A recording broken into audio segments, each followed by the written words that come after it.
was not National Polytechnic and Kiambu County. 53 sasa. We are the first institute of science and we'll also go for their leaders, and we want to tell political actors and political leaders that we are not going to compromise on anybody. As you've seen, you saw, I just want to say that we are putting on notice all that are thriving because of political influence, those who are harassing business people, extorting from them, extorting from matatu owners, extorting from small businesses.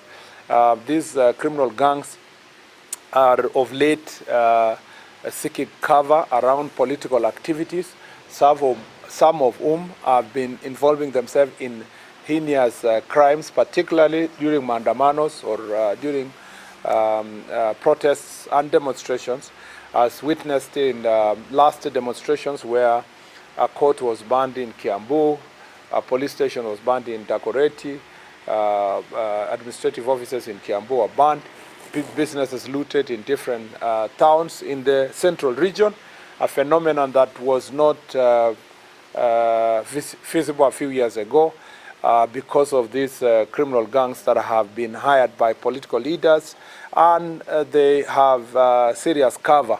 Every time they are arrested, either politicians threaten public officers, or they organize demonstrations in the name of protecting them.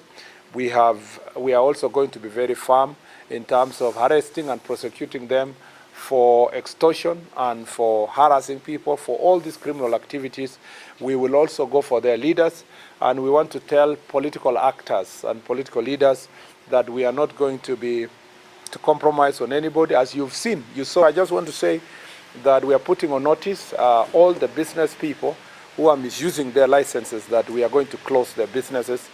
We are going to withdraw particularly the licenses for manufacturers who are using the manufacturing licenses to have other satellite businesses, manufacturing centers, especially in slums, in places like Kikuyu or Kiambu here and Thika.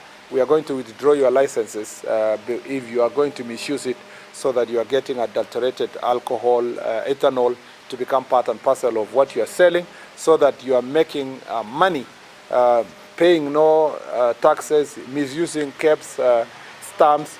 We are going to ensure that those licenses are also going to be withdrawn. And when we do so, we don't want people making noise here that we are killing businesses and so forth. We want to protect the people of Kenya. Tumekuwa hapa kwa miaka 53 sasa. We are the first institute of science and technology in the country, and probably Kiambu National Polytechnic and Kiambu County. Nataka kuwakaribisha nyote.